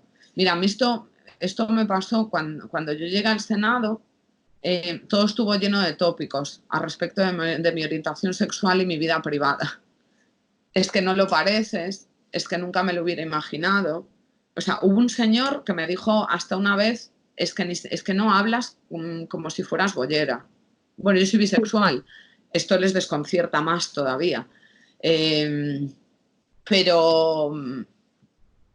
creo que acercarse a la realidad es muchísimo más importante. Esto de que comenta, ahora te leo la poder. Estáis pidiendo documentos. Por el tema del... Os propongo una cosa. Podemos hacer una recopilación de textos actuales. Sobre todo porque ahí, bueno, como esto se está grabando, yo sé que todos estamos omitiendo hablar de un escenario coyuntural que se ha dado en los últimos meses en la organización. Bueno, podemos facilitaros documentos coyunturales, pero bueno, las compañeras tienen los últimos... Sí, he sido muy diplomática, pues te estáis descojonando por lo que acabo de decir. Sí, he sido muy diplomática, también sé cuando quiero. Yo creo que los miembros de la Coordinadora Federal tenéis esos documentos que han ido a debate y que pueden daros un poco un escenario de lo que fue a debate coyunturalmente. Para desarrollar o sugeriros lecturas o textos o documentos, yo os propongo una cosa. Leeros el último marco de programas de este ciclo electoral y nos decís en qué cuestiones queréis que profundicemos. Y desde ALEAS asumimos profundizar en esas cosas. Bien sea enviándoos referencias para lectura, pues haciendo más talleres como este, de la forma que vosotros queráis. Yo os propondría eso, bueno, que además es una idea que teníamos en mente, pero que bueno, como la actividad ha cambiado un poco estas semanas y parece que aún va a durar un poquito más, pues se han visto un poco trastocados los calendarios, pero teníamos el plan de hacer eso. Vale, sí, más talleres también, claro que sí. Sí. Podemos hacer eso, pues un listado de personas también que pueden colaborar para hacer talleres. Sí, nosotras te podemos comentar cómo lo estamos llevando. ¿No?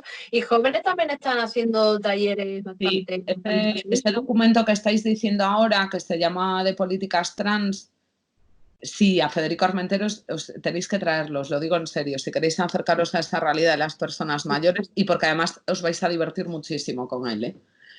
Este documento que decís de políticas trans es precisamente un documento que no incluye todas las políticas trans que hemos desarrollado en Izquierda Unida. Obviamente era muy difícil condensar en un documento y aún así me salieron 12 páginas, creo que son 12 páginas. No están todas y no están todas desarrolladas, ni siquiera las que están. Pero sí están todas las que estaban en cuestión o a debate o las que son importantes por ser de fondo. Están esas reflexiones iniciales, esa trayectoria inicial, están los pilares básicos con los que trabajábamos todos a la hora de desarrollar documentos legislativos.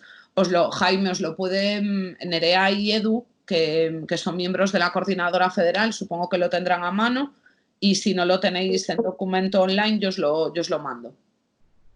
Vale, yo lo busco eso. Sí, yo lo rescato luego. Mira, dice Ira que hay un documento llamado Derechos de las Personas Trans.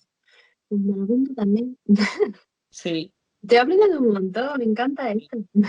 Sí. Es que yo creo, ese es precisamente el documento que yo creo al que se refiere Ira, que es el que fue a la coordinadora de enero, del 12 de enero creo que fue. Yo creo que se refiere a ese Ira, que es el que hace como ese recorrido un poco global a todas las políticas. Las leyes son sencillas, quiero decir, los dos proyectos de ley son asumibles para una lectura política. Sí, ¿ves? Ira está aclarando que sí se refiere al que yo digo, al de políticas trans de Izquierda Unida, que fue aprobado por la coordinadora de enero.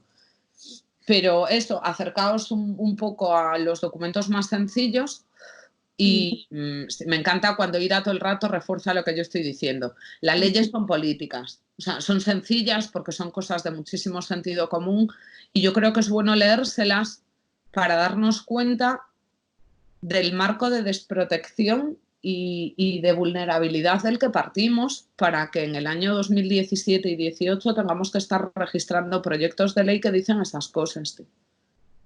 Luego, hay cosas mucho más... Los principios de Yogyakarta yo creo que son un documento esencial para entender el marco global de desprotección de políticas LGTBI.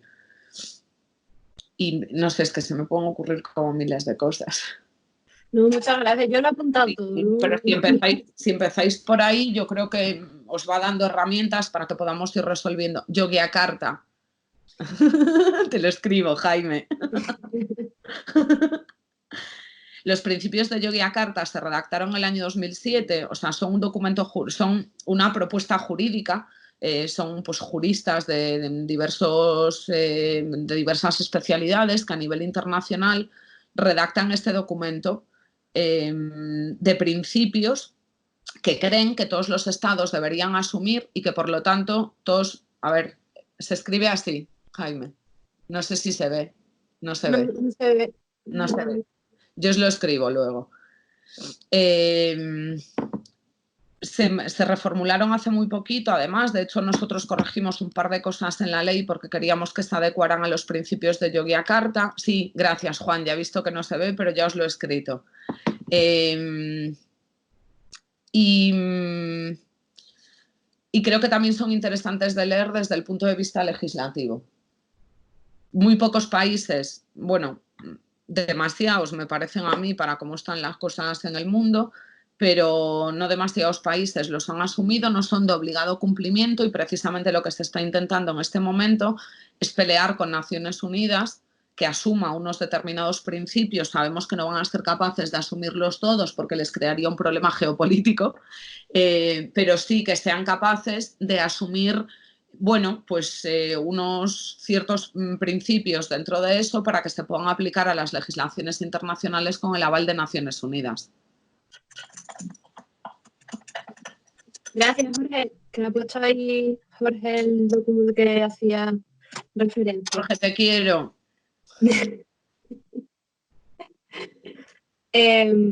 Bueno, pues no sé si hay más preguntas. Y luego, ya sé, es que me faltaba una cosa.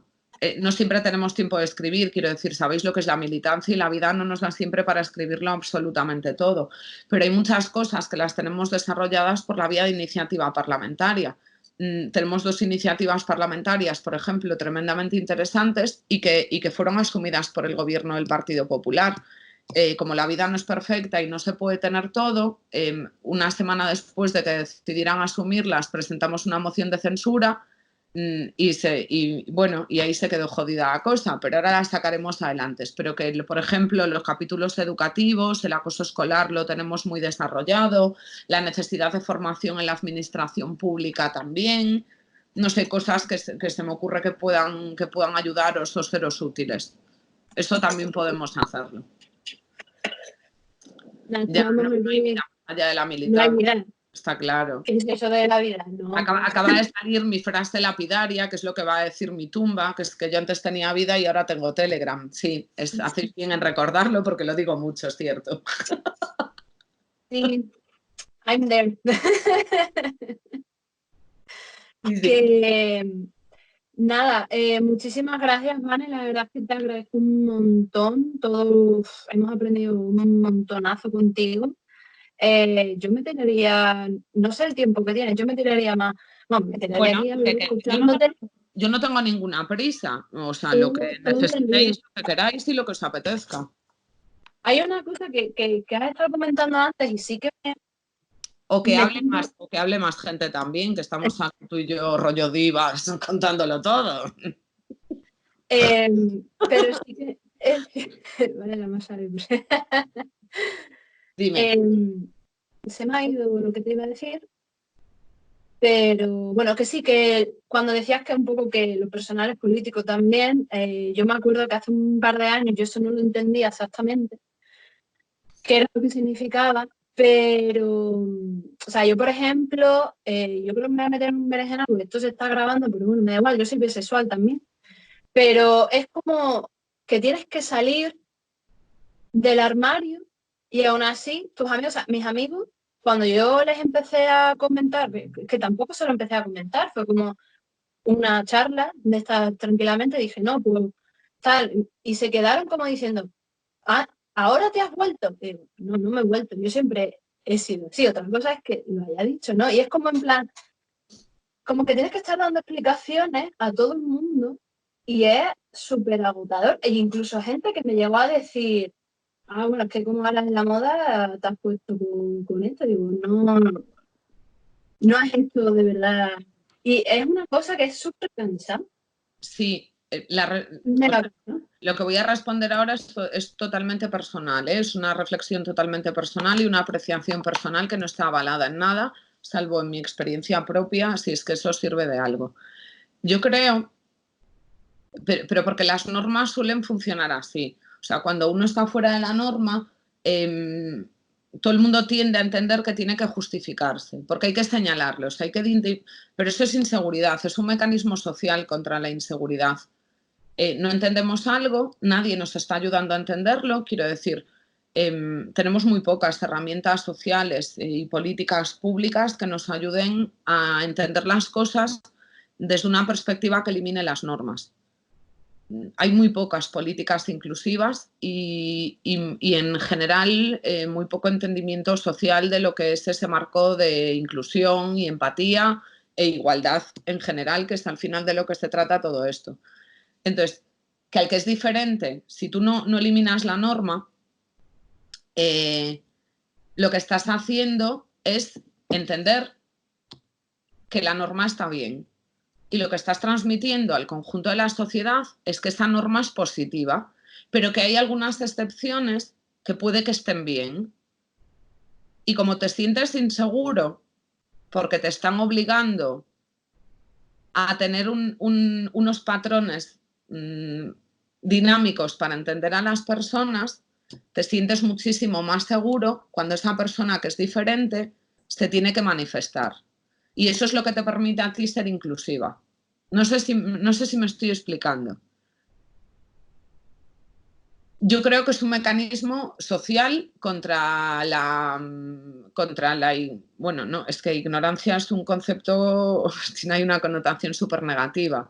Contra lo invisible, contra lo que se escapa de la norma, y tú que quieres ser o te precias de ser una persona tremendamente igualitaria, pues necesitas que la persona que es diferente se identifique para no faltar al respeto. Cuando al final igual de lo que se tarda es de eliminar la norma para que nadie se tenga que sentir incómodo porque no cabe en ella. Pero mientras no llegamos a eso, bueno, pues a nivel social establecemos mecanismos para no cagarla.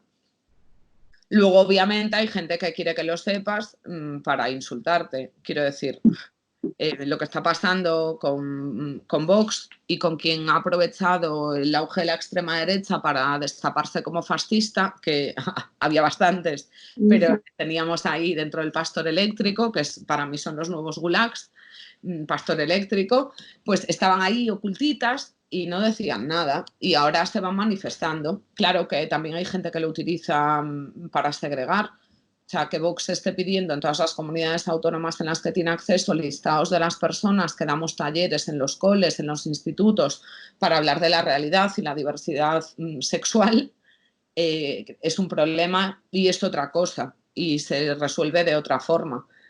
Pero la única manera de que las personas que no tenemos una orientación sexual heterosexual, o he hablado poco de esto porque no era el sujeto de la charla, que simplemente mantenemos relaciones afectivas, personales y amorosas diferentes a la norma tradicional, que también hay una que es la de la monogamia, pero no, ya digo que no me voy a liar con esto porque no era el objetivo de este debate.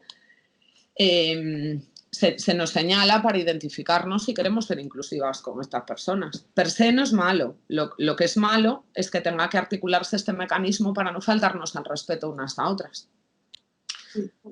Lo ideal sería que nadie tenga que salir del armario. Es decir, lo ideal sería que sea tan normal que seas asexual, que tenga la orientación sexual que sea, que tengas las relaciones afectivas que tengas o tengas la identidad que tengas y la manifiestes libremente.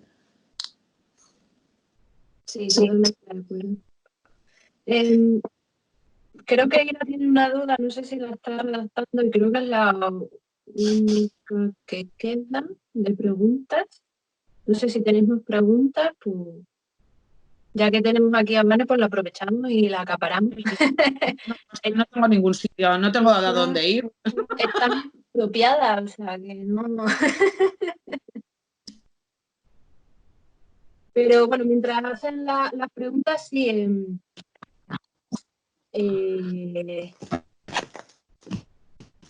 Joder, que bueno de Vox, esta charla se está grabando, tío, no me hagáis esto. ¿Alguien le ha explicado a este chico que es negro? ¿Se le ha explicado a alguien a este chico que es negro? O sea, pregunto, ya está, o sea que no, que se está grabando, tío, no me preguntéis esas cosas. Mira, Ira ha preguntado, en las leyes LGTBI que hemos redactado y apoyado se recoge en el ámbito educativo la eliminación de contenido presuntamente... Vale, tú dices ya decís al cubano gay. Vale, luego, dale, termina, Nerea, perdón. Perdón, vale, vuelvo a empezar. En las leyes LGTBI que hemos ido redactando y apoyando se recoge en el ámbito educativo la eliminación de contenido presuntamente LGTBI-fobo, perdón, de la distribución. Y se pregunta Ira, ¿creemos que es mejor la eliminación o la enseñanza de lectura crítica del contenido discriminatorio? Yo lo tengo bastante claro. Quiero decir, este debate sigue abierto. Hay quien no está del todo contento con la propuesta. Para resumirla un poco operativamente y de forma rápida.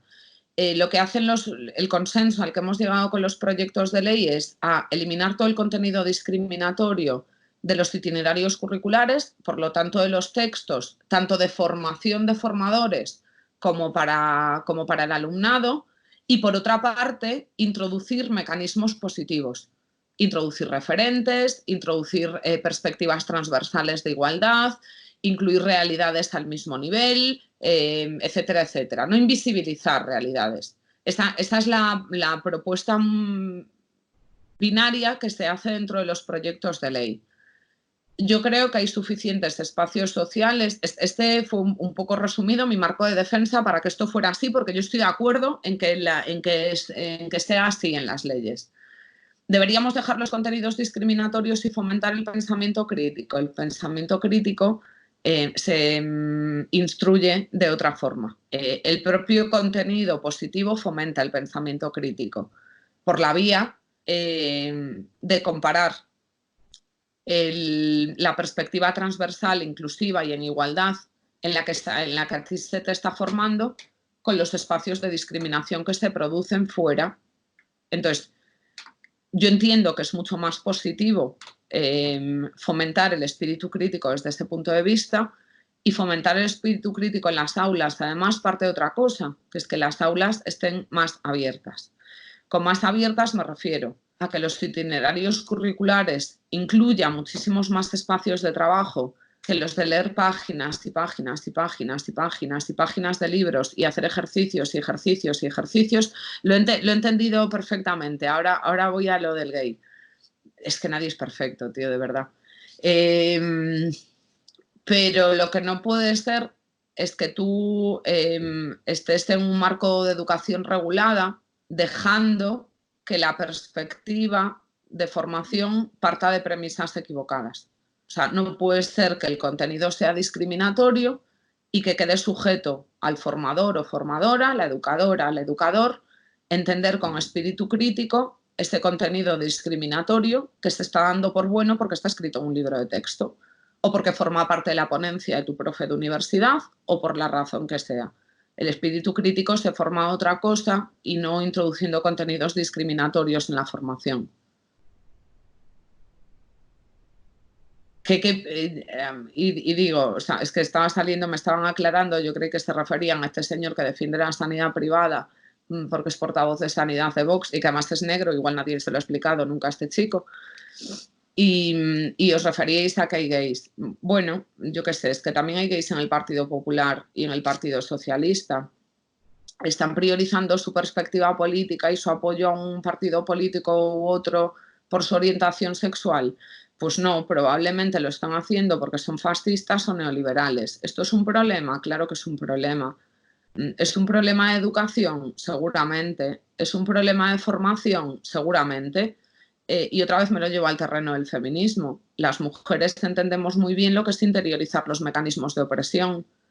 Creer que esos mecanismos de opresión que operan desde lo más bajo no condicionan nuestras vidas, asumimos que es normal porque tiene que ser así, y lo que hacemos es despegar en base a nuestras aspiraciones económicas, sociales, laborales, etcétera, etcétera. Posiblemente lo que le ocurra a las personas que militan en partidos LGTBI-fóbicos, que militan en partidos fascistas, pero bueno, o sea, tenemos un señor que se casó inmediatamente después de que eso iba a decir, es que lo estáis diciendo ahora mismo, Maroto es gay, claro. bueno, se llama interiorizar los mecanismos de opresión.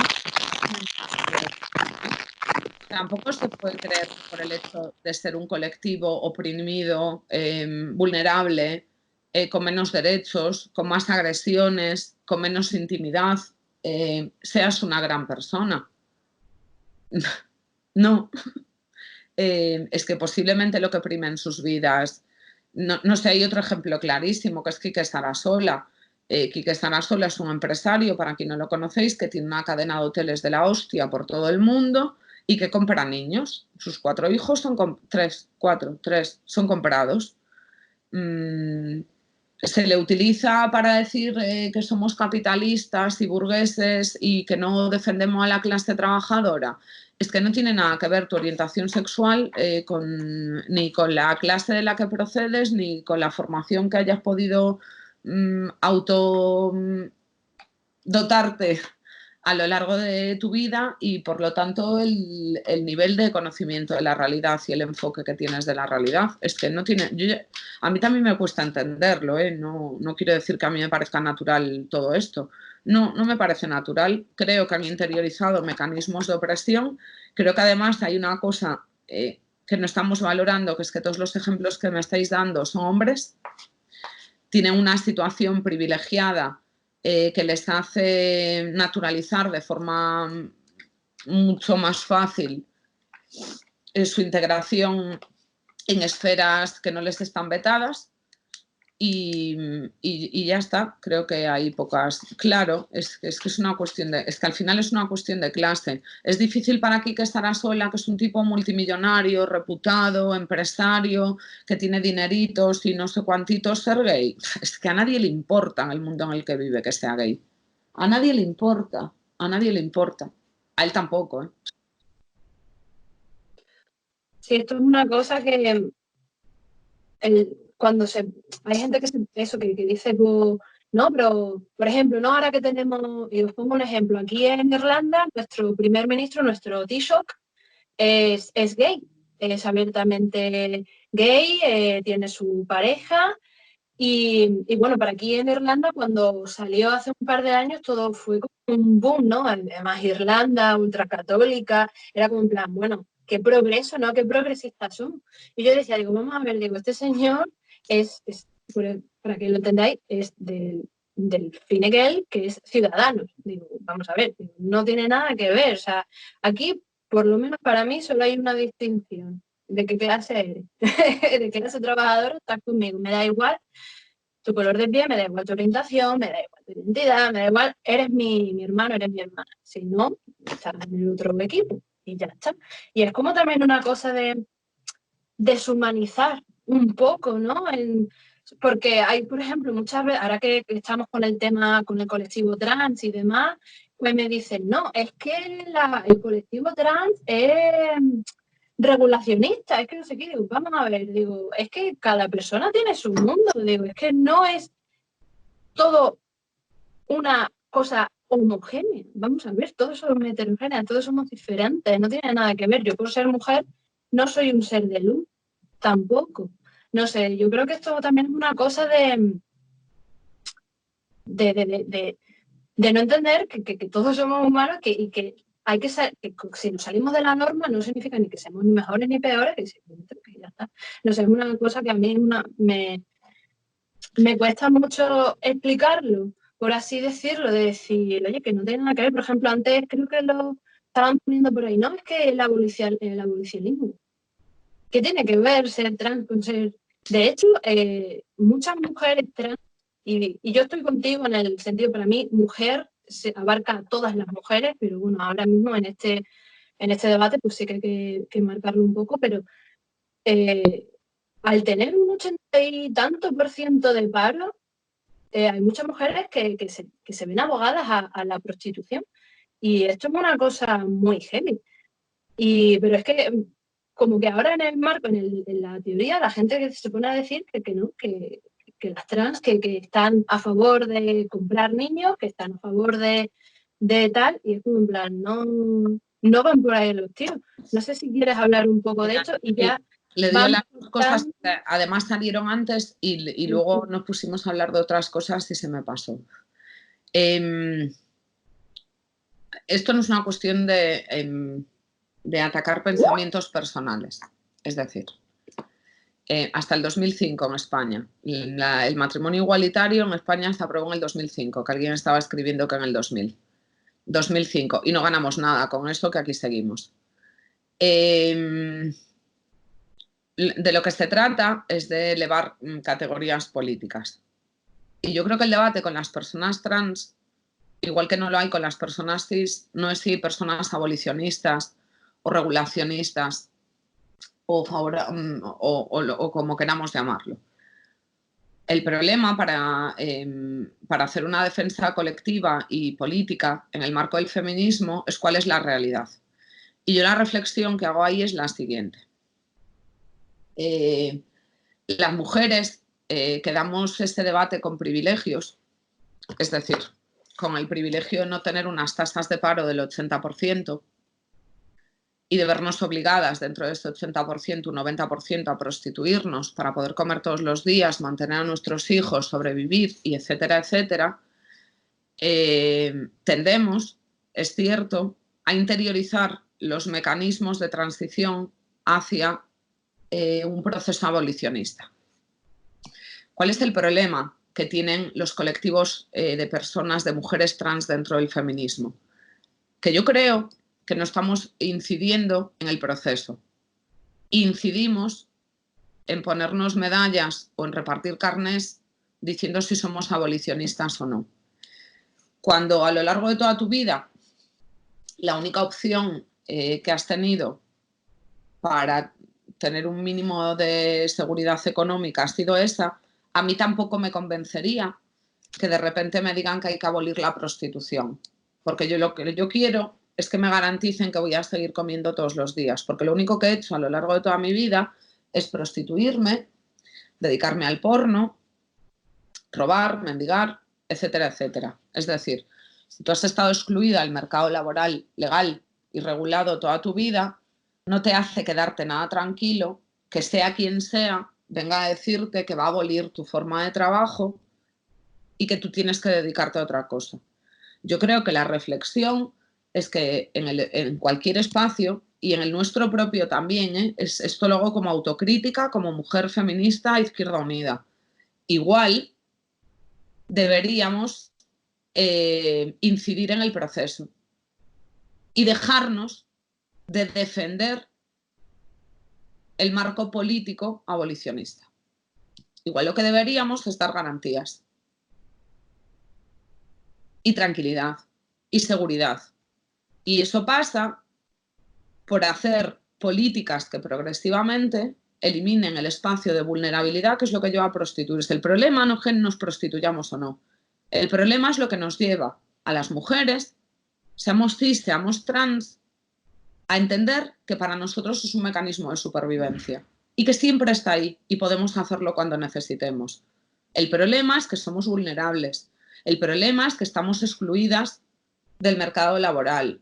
El problema es que las políticas públicas siguen sin protegernos. El problema es ese, no la prostitución en sí. Yo quiero pensar que en un Estado social con garantías y acceso al mercado laboral o acceso a la vida en igualdad de condiciones para todas y para todos, no existe la prostitución. Yo no creo que tengamos que revisar nuestra política respecto del abolicionismo. No creo que se trate de eso. Creo que el problema es la estrategia. Creo que estamos incidiendo en un marco teórico político cuando lo que deberíamos estar haciendo es llevárnoslo a la calle y empezar a implementar medidas reales, sociales, económicas que excluyan per se a la prostitución del mercado laboral para las personas más vulnerables. Y para eso lo que hay que eliminar es el concepto de persona vulnerable. No debe de haber nadie en situación de vulnerabilidad. Por eso las personas trans en general se acercan a veces a los espacios de debate feminista a cuestionar la figura abolicionista, pero no porque no sean abolicionistas. La Federación Estatal Trans es abolicionista Está en contra de los úteros de alquiler también. Ahora entra a los úteros de alquiler.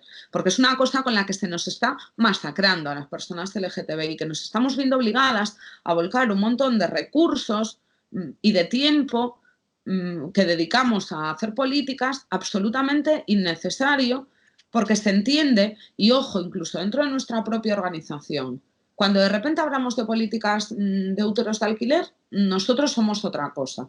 En este documento que os acaba de pasar Jorge, contamos cosas sobre eso.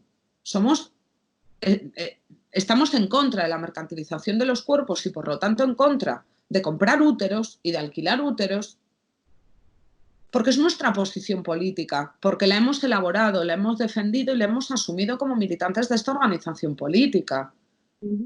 ¿Se está utilizando? Pues sí, pero mira, nosotros hemos hecho el esfuerzo de todas las legislaciones que contemplan los úteros de alquiler por la vía de permitirlos, y lo que dicen los datos es que el 90% de los padres comitentes, que son quienes compran niños, se les llama padres comitentes porque compradores de niños queda feo, son mujeres heterosexuales o con una pareja hombre que no pueden, de clase media, que no pueden o no quieren gestar hijos biológicos.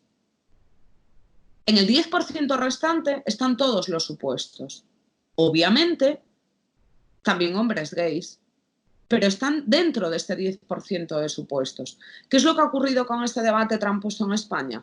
No había un debate social al respecto de los úteros de alquiler en España. Este debate lo abre desde la esfera política y económica un partido que se llama Ciudadanos. ¿Por qué? Porque tenía intereses económicos y mercantiles en torno a la legalización de los úteros de alquiler, porque estaba apoyado y referenciado no solo en empresas, sino también en colectivos. Y porque Ciudadanos desde su inicio hay un mercado de población, permitidme la banalidad de llamarnos mercado a los votantes, pero para ellos es un mercado de población y lo analizaban así, por eso lo digo, al que no se habían ganado nunca. Y somos las personas LGTBI.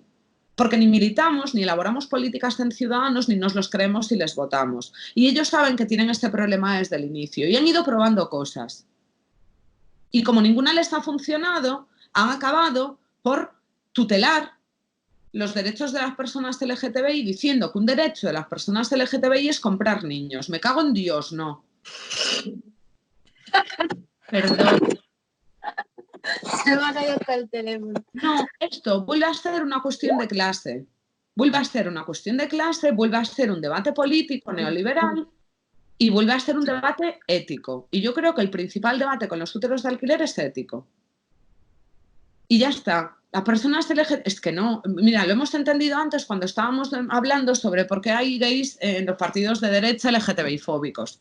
Bueno, pues es que esto es un poco lo mismo. Es que cada uno toma sus decisiones libremente y la orientación sexual no nos da una ética y una moral particular. Ojalá fuese así, pero no es el caso. Sí. Bueno, está todo el mundo mega apoyándote. Yo creo que nos encanta cuando y por eso, que eso os lo dice el documento, por sí. eso, y yo le agradezco mucho a las compañeras que podían haberse cabreado porque no se las llama a ellas para dar estos talleres, pero hay muchas federaciones valientes que a quien han llamado para dar las charlas y los talleres de formación de útero de alquiler es a mí. Precisamente para romper ese estereotipo que dice que las personas LGTBI somos las culpables de que se compren mujeres. Y eso es valiente a día de hoy, ¿eh? Y esto lo hace esta organización porque somos valientes. Exacto. Y ya está, ya me callo, perdón. No, por favor. Muchas gracias, vale. Estamos encantadísimos. Gracias a vosotros. No, lo que pasa es que sí que voy a ir cortando, porque ya llevamos 2 horas y bueno. Pero nada, agradecerte todo, de verdad, o sea, es una maravilla escucharte. Yo creo que podríamos estar aquí horas y horas y horas y horas y no nos cansaríamos. Está todo el mundo ahora mismo escribiendo, seguro que para darte las gracias. Gracias. Ya sabes que en exterior somos mega fans tuyas y... Yo vuestra. Yo siempre quiero estar en exterior, ya lo sabéis, que yo quiero militar en exterior, pero la vida, tío, me acorrala en Madrid. Vente a Irlanda, si tú eres medio celta ya, tú te tendrías que venir aquí conmigo. Pero sí, quizás a lo mejor hacemos algún otro taller o alguna segunda parte, porque yo creo que se pueden hacer muchas más cosas y todo el mundo Claro. estaría súper... Bueno, ahora que tenemos tiempo, hasta saber cuándo. Pero eso, que 1.000 millones de gracias. Hemos aprendido un montonazo y seguro que hay mucha gente que tenía dudas de conceptos y demás que ahora ya tiene argumentos para poder defender nuestras posturas y acercarnos. Que si esto también sirve para acercarnos a nuestras amigas, a nuestras Sí. compañeras trans, LGTBI, etcétera, bienvenido sea. Y muchísimas gracias, Vani. Gracias a vosotros. Jo, estáis mandando un montón de mensajes, qué guay. Gracias.